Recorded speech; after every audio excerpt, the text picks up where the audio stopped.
¿Qué es un avivamiento de la religión? Texto: Oh Jehová, aviva tu obra en medio de los tiempos hazla conocer, en la ira acuérdate de la misericordia. Habacuc 3:2. Se supone que el profeta Habacuc fue contemporáneo de Jeremías y que esta profecía fue pronunciada en anticipación del cautiverio babilónico. Al contemplar los juicios que pronto vendrían sobre su nación, el alma del profeta se agitó hasta la agonía y clama en su angustia: Oh Jehová, aviva tu obra. Como si hubiera dicho: Oh Jehová, concede que tus juicios no desolen a Israel. En medio de estos terribles años, que los juicios de Dios sean el medio de avivar la religión entre nosotros. En la ira, acuérdate de la misericordia. La religión es la obra del hombre. Es algo que el hombre debe hacer. Consiste en obedecer a Dios. Es el deber del hombre. Es cierto que Dios le induce a hacerlo. Él le influye por su espíritu, debido a su gran maldad y renuencia a obedecer. Si no fuera necesario que Dios influyera en los hombres, si los hombres estuvieran dispuestos a obedecer a Dios, no habría ocasión de orar: Oh Jehová, aviva tu obra. La razón de la necesidad de tal oración es que los hombres están totalmente indispuestos a obedecer, y a menos que Dios interponga la influencia de su espíritu, ni un solo hombre en la tierra obedecerá jamás los mandamientos de Dios. Un avivamiento de la religión presupone un declive. Casi toda la religión en el mundo ha sido producida por avivamientos. Dios ha considerado necesario aprovechar la excitabilidad que hay en la humanidad para producir poderosas excitaciones entre ellos, antes de poder llevarlos a obedecer. Los hombres son tan perezosos, hay tantas cosas que desvían sus mentes de la religión y se oponen a la influencia del Evangelio, que es necesario levantar una excitación entre ellos, hasta que la marea suba tan alto como para barrer los obstáculos que se oponen. Deben estar tan excitados que rompan estas influencias contrarias, antes de que obedezcan a Dios. Miren hacia atrás a la historia de los judíos, y verán que Dios solía mantener la religión entre ellos por medio de ocasiones especiales, cuando habría una gran excitación, y la gente se volvería al Señor. Y después de haber sido así avivados, pasaría poco tiempo antes de que hubiera tantas influencias contrarias que se ejercieran sobre ellos, que la religión declinaría, y seguiría declinando, hasta que Dios pudiera tener tiempo, por así decirlo, para dar forma al curso de los acontecimientos de manera que produjera otra excitación, y luego derramara su espíritu de nuevo para convertir a los pecadores. Entonces las causas contrarias volverían a operar, y la religión declinaría, y la nación sería arrastrada en el vórtice del lujo, la idolatría y el orgullo. Hay tan poco principio en la iglesia, tan poca firmeza y estabilidad de propósito, que a menos que estén grandemente excitados, no obedecerán a Dios. Tienen tan poco conocimiento, y sus principios son tan débiles, que a menos que estén excitados, se apartarán del camino del deber, y no harán nada para promover la gloria de Dios. El estado del mundo es todavía tal, y probablemente lo será hasta que el milenio haya llegado plenamente, que la religión debe ser promovida principalmente por estas excitaciones. ¿Cuánto tiempo y con qué frecuencia se ha intentado el experimento de llevar a la iglesia a actuar constantemente para Dios, sin estas excitaciones periódicas? Muchos hombres buenos han supuesto, y todavía suponen, que la mejor manera de promover la religión es seguir un curso uniforme y reunir a los impíos gradualmente y sin excitación. Pero por mucho que tal razonamiento pueda aparecer en abstracto, los hechos demuestran su futilidad. Si la iglesia estuviera lo suficientemente avanzada en conocimiento y tuviera suficiente estabilidad de principios para mantenerse despierta, tal curso serviría, pero la iglesia está tan poco iluminada, y hay tantas causas contrarias, que la iglesia no irá constantemente a trabajar sin una excitación especial. A medida que el milenio avanza, es probable que estas excitaciones periódicas sean desconocidas. Entonces la iglesia será iluminada, y las causas contrarias serán removidas, y toda la iglesia estará en un estado de obediencia habitual y constante a Dios. Toda la iglesia se levantará y tomará la mente infantil, y la cultivará para Dios. Los niños serán entrenados en el camino que deben seguir, y no habrá tales torrentes de mundanalidad, y moda, y avaricia, para llevarse la piedad de la iglesia, tan pronto como la excitación de un avivamiento se retire. Es muy deseable que así sea. Es muy deseable que la iglesia siga adelante constantemente en un curso de obediencia sin estas excitaciones. Tales excitaciones son susceptibles de dañar la salud. Nuestro sistema nervioso está tan tenso que cualquier excitación poderosa, si se prolonga, daña nuestra salud y nos incapacita para el deber. Si la religión ha de tener alguna vez una influencia dominante en el mundo, no puede ser así, esta religión espasmódica debe desaparecer. Entonces será innecesaria. Los cristianos no dormirán la mayor parte del tiempo, y de vez en cuando se despertarán, se frotarán los ojos, vociferarán y alborotarán un poco, y luego volverán a dormirse. Entonces no habrá necesidad de que los ministros se desgasten y se maten con sus esfuerzos por hacer retroceder la avalancha de influencia mundana que se abate sobre la Iglesia. Pero hasta ahora el estado del mundo cristiano es tal, que esperar promover la religión sin hesitaciones es poco filosófico y absurdo. Las grandes hesitaciones políticas y otras hesitaciones mundanas que agitan a la cristiandad son todas hostiles a la religión y desvían la mente de los intereses del alma. Ahora bien, estas hesitaciones solo pueden contrarrestarse con hesitaciones religiosas. Y hasta que haya un principio religioso en el mundo para acabar con las hesitaciones irreligiosas, es inútil tratar de promover la religión, excepto contrarrestando las hesitaciones. Esto es cierto en filosofía, y es un hecho histórico. Es del todo improbable que la religión avance alguna vez entre las naciones paganas si no es a través de la influencia de los avivamientos. Ahora se está intentando hacerlo mediante la educación y otras mejoras cautelosas y graduales. Pero mientras las leyes de la mente sigan siendo las que son, no se puede hacer de esta manera. Debe haber una excitación suficiente para despertar los poderes morales latentes y hacer retroceder la marea de degradación y pecado. Y precisamente en la medida en que nuestra propia tierra se aproxima al paganismo, es imposible para Dios o para el hombre promover la religión en tal estado de cosas sino por medio de poderosas excitaciones. Esto es evidente por el hecho de que esta ha sido siempre la forma en que Dios lo ha hecho. Dios no crea estas excitaciones y elige este método para promover la religión por nada o sin razón. Cuando la humanidad es tan reacia a obedecer a Dios, no actuará hasta que se excite. Por ejemplo, ¿cuántos hay que saben que deberían ser religiosos, pero temen que si se vuelven piadosos sus compañeros se rían de ellos? Muchos están casados con ídolos, otros están postergando el arrepentimiento, hasta que se establecen en la vida, o hasta que han asegurado algún interés mundano favorito. Tales personas nunca abandonarán su falsa vergüenza, ni renunciarán a sus ambiciosos proyectos, hasta que estén tan excitados que no puedan contenerse por más tiempo.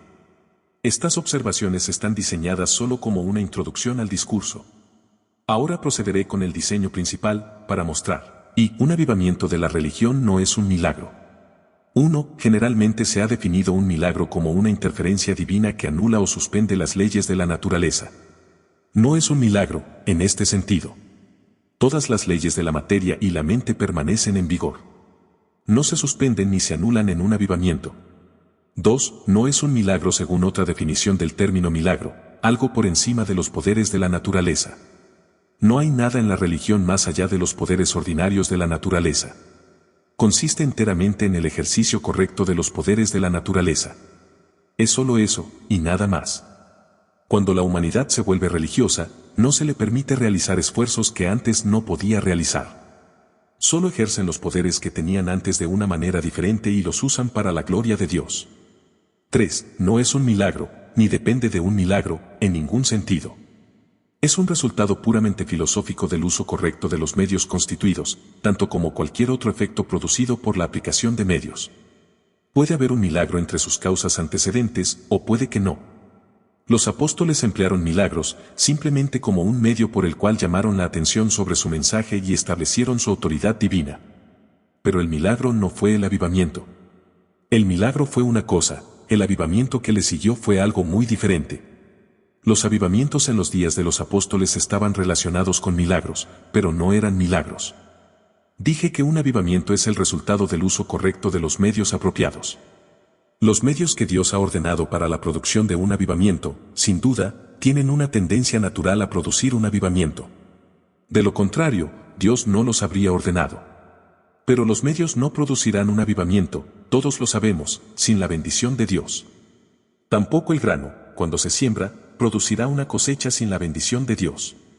Es imposible para nosotros decir que no hay una influencia o agencia tan directa de Dios para producir una cosecha de grano como la hay para producir un avivamiento. ¿Cuáles son las leyes de la naturaleza, según las cuales se supone que el grano produce una cosecha? No son más que la manera constituida de las operaciones de Dios. En la Biblia, la palabra de Dios se compara con el grano, y la predicación se compara con la siembra de semillas, y los resultados con el brote y el crecimiento de la cosecha. Y el resultado es tan filosófico en un caso como en el otro, y está tan naturalmente conectado con la causa. Deseo que esta idea quede grabada en todas sus mentes, porque durante mucho tiempo ha prevalecido la idea de que promover la religión tiene algo muy peculiar, que no debe juzgarse según las reglas ordinarias de causa y efecto. En resumen, que no hay conexión de los medios con el resultado y ninguna tendencia en los medios a producir el efecto.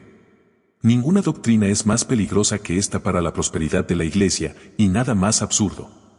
Supongan que un hombre fuera a predicar esta doctrina entre los agricultores acerca de su siembra de grano. Que les diga que Dios es soberano, y les dará una cosecha solo cuando le plazca, y que para ellos arar y plantar y trabajar como si esperaran levantar una cosecha está muy mal, y quitarle el trabajo de las manos a Dios, que interfiere con su soberanía, y está procediendo con sus propias fuerzas, y que no hay conexión entre los medios y el resultado en el que puedan depender. Y ahora, supongan que los agricultores creyeran tal doctrina. Pues bien, harían morir de hambre al mundo.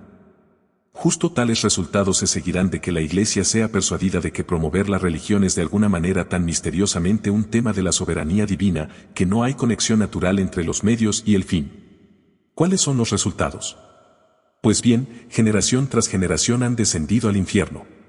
Sin duda, más de 5.000 millones han descendido al infierno, mientras la Iglesia ha estado soñando y esperando que Dios los salve sin el uso de medios.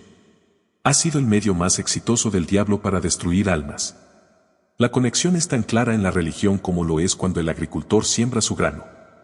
Hay un hecho bajo el gobierno de Dios, digno de atención universal y de recuerdo eterno, que es, que las cosas más útiles e importantes se obtienen más fácil y ciertamente mediante el uso de los medios apropiados. Este es evidentemente un principio en la administración divina. Por lo tanto, todas las necesidades de la vida se obtienen con gran certeza mediante el uso de los medios más simples. Los lujos son más difíciles de obtener, los medios para procurarlos son más intrincados y menos seguros en sus resultados, mientras que las cosas absolutamente dañinas y venenosas, como el alcohol y similares, a menudo se obtienen solo torturando la naturaleza y haciendo uso de una especie de hechicería infernal para procurar la abominación mortífera. Este principio se cumple en el gobierno moral, y como las bendiciones espirituales son de suma importancia, deberíamos esperar que su obtención esté conectada con gran certeza con el uso de los medios apropiados. Y así encontramos que es el caso, y creo plenamente que si se pudieran conocer los hechos, se encontraría que cuando los medios designados se han utilizado correctamente, las bendiciones espirituales se han obtenido con mayor uniformidad que las temporales. 2. Voy a mostrar que es un avivamiento. Presupone que la Iglesia está hundida en un estado de apostasía, y un avivamiento consiste en el regreso de la Iglesia de sus apostasías y en la conversión de los pecadores. 1. Un avivamiento siempre incluye convicción de pecado por parte de la Iglesia. Los profesantes apóstatas no pueden despertar y comenzar de inmediato en el servicio de Dios, sin una profunda búsqueda en sus corazones. Las fuentes del pecado necesitan ser quebrantadas. En un verdadero avivamiento, los cristianos siempre son llevados bajo tales convicciones, ven sus pecados bajo tal luz, que a menudo les resulta imposible mantener una esperanza de su aceptación ante Dios. No siempre llega a ese extremo, pero siempre hay, en un avivamiento genuino, profundas convicciones de pecado, y a menudo casos de abandono de toda esperanza. 2. Los cristianos apóstatas serán llevados al arrepentimiento. Un avivamiento no es otra cosa que un nuevo comienzo de obediencia a Dios.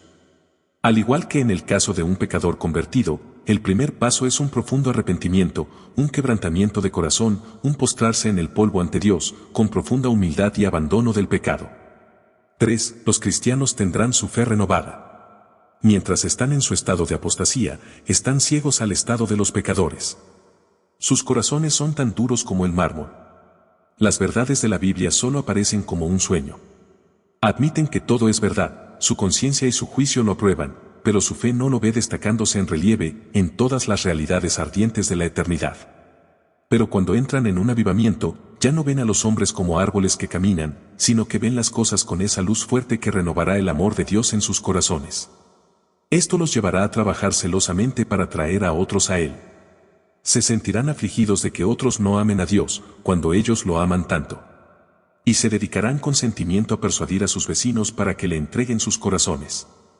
Así, su amor por los hombres se renovará. Se llenarán de un amor tierno y ardiente por las almas. Tendrán un anhelo por la salvación del mundo entero. Estarán en agonía por las personas que quieren que se salven, sus amigos, parientes, enemigos. No solo los instarán a entregar sus corazones a Dios, sino que los llevarán a Dios en los brazos de la fe, y con fuertes clamores y lágrimas rogarán a Dios que tenga misericordia de ellos y salve sus almas de un fuego eterno. 4. Un avivamiento rompe el poder del mundo y del pecado sobre los cristianos. Los lleva a una posición ventajosa tal que obtienen un nuevo impulso hacia el cielo. Tienen un nuevo anticipo del cielo y nuevos deseos de unión con Dios, y el encanto del mundo se rompe y el poder del pecado se vence. 5. Cuando las iglesias son así despertadas y reformadas, la reforma y la salvación de los pecadores seguirán, pasando por las mismas etapas de convicción, arrepentimiento y reforma. Sus corazones serán quebrantados y cambiados. Muy a menudo, los pródigos más abandonados se encuentran entre los sujetos. Rameras, borrachos, infieles y todo tipo de personajes abandonados son despertados y convertidos. La peor parte de la sociedad humana se suaviza, se recupera y se hace aparecer como hermosos ejemplos de la belleza de la santidad. 3. Debo considerar los agentes empleados para llevar adelante un avivamiento de la religión. Ordinariamente, hay 3 agentes empleados en la obra de conversión y un instrumento. Los agentes son Dios, alguna persona que presenta la verdad a la mente, y el pecador mismo. El instrumento es la verdad. Siempre hay 2 agentes, Dios y el pecador, empleados y activos en cada caso de conversión genuina. 1. La agencia de Dios es doble, por su providencia y por su espíritu. 1. Por su gobierno providencial, Él arregla los eventos de tal manera que la mente del pecador y la verdad entren en contacto. Él trae al pecador donde la verdad alcanza sus oídos o sus ojos. A menudo es interesante rastrear la manera en que Dios arregla los eventos para que esto suceda, y cómo a veces hace que todo parezca favorecer un avivamiento. El estado del tiempo, y de la salud pública, y otras circunstancias concurren para hacer que todo esté justo bien para favorecer la aplicación de la verdad con la mayor eficacia posible. Como a veces envía a un ministro, justo en el momento en que se le necesita. Como saca a relucir una verdad particular, justo en el momento particular en que el individuo al que está destinada a alcanzar está en camino de oírla. 2. La agencia especial de Dios por su Santo Espíritu. Teniendo acceso directo a la mente, y conociendo infinitamente bien toda la historia y el estado de cada pecador individual, Él emplea esa verdad que está mejor adaptada a su caso particular, y luego la aplica con poder divino. Él le da tal viveza, fuerza y poder, que el pecador se estremece y arroja sus armas de rebelión y se vuelve al Señor. Bajo su influencia, la verdad arde y se abre camino como fuego. Él hace que la verdad se destaque en tales aspectos que aplasta al hombre más orgulloso con el peso de una montaña. Si los hombres estuvieran dispuestos a obedecer a Dios, la verdad se da con suficiente claridad en la Biblia, y de la predicación podrían aprender todo lo que es necesario que sepan. Pero debido a que están totalmente indispuestos a obedecerla, Dios la aclara ante sus mentes y vierte un torrente de luz convincente sobre sus almas, que no pueden resistir, y se rinden a ella, y obedecen a Dios, y son salvos. 2. La agencia de los hombres se emplea comúnmente. Los hombres no son meros instrumentos en las manos de Dios. La verdad es el instrumento. El predicador es un agente moral en la obra, él actúa, no es un mero instrumento pasivo, es voluntario en promover la conversión de los pecadores. 3. La agencia del pecador mismo. La conversión de un pecador consiste en su obediencia a la verdad. Por lo tanto, es imposible que tenga lugar sin su agencia, porque consiste en su actuar correctamente. Él es influenciado a esto por la agencia de Dios y por la agencia de los hombres. Los hombres actúan sobre sus semejantes, no solo por el lenguaje, sino por sus miradas, sus lágrimas, su comportamiento diario. Mira a ese hombre impenitente allí, que tiene una esposa piadosa.